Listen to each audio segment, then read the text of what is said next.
So here we have the Mini Cooper S automatic on a 69 plate. I'm going to start off by showing you around the outside of the car, and then we'll hop in and run through some controls on the inside.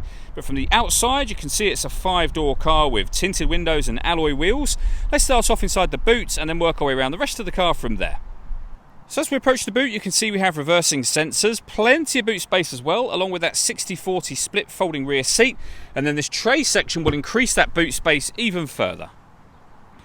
Okay, so we're just going to work our way back round to the front of the car, and then we'll hop in and run through some controls on the inside. But now that we've done a full circle of it, you can see it's in excellent condition the whole way round.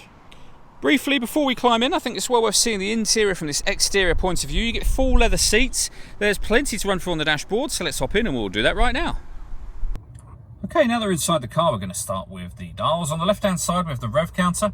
We have the speedometer in the middle, and on the right-hand side, the fuel gauge. Also in the middle there, you can see the total miles for the car, which are 3,263. You can change the information that's displayed above that by pressing a button on the end of the indicator stalk for various different bits of trip computer information. And if you go all the way around in a circle, you can have, if you wish to, a digital readout for the speedometer displayed in that section, as you can see. If we back out to the steering wheel, on the left-hand side we have cruise control and speed limiter, and on the right-hand side stereo and phone controls. We've got this minus and plus paddle, that is so that you can change gear manually with this automatic gearbox should you wish to.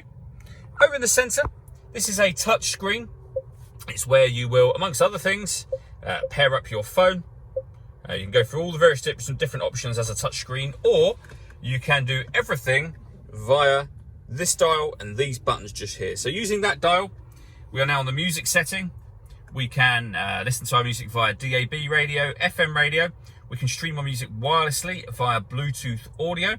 We also have USB input as well. So plenty of ways to listen to your music. And this car has got satellite navigation. So if we go to the map, you can see that just there. There's a full video that shows how this works that you can find both on our website and also on our YouTube channel as well.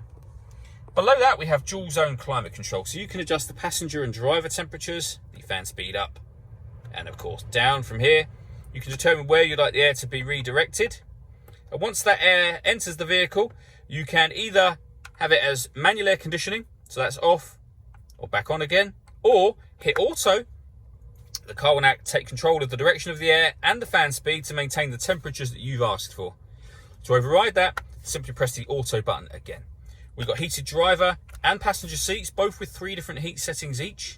And then beneath that, this button turns off the traction control. This will start and stop the engine. As long as the key is somewhere inside the car, hit that button, start the engine, same again to stop it. And this one turns off the stop and start. This car is designed to cut out when it's stationary in traffic, which will in turn save you fuel. That system is now turned off, which is why the engine has just started up. We have a 12-volt charging socket and USB input underneath there. And then the gear lever for the fully automatic gearbox. All that leaves me to say is thank you for taking the time to watch this video. If you'd like to come and see the car in person and have a test drive, please feel free to call any of our MJA sites. We'd love to hear from you soon.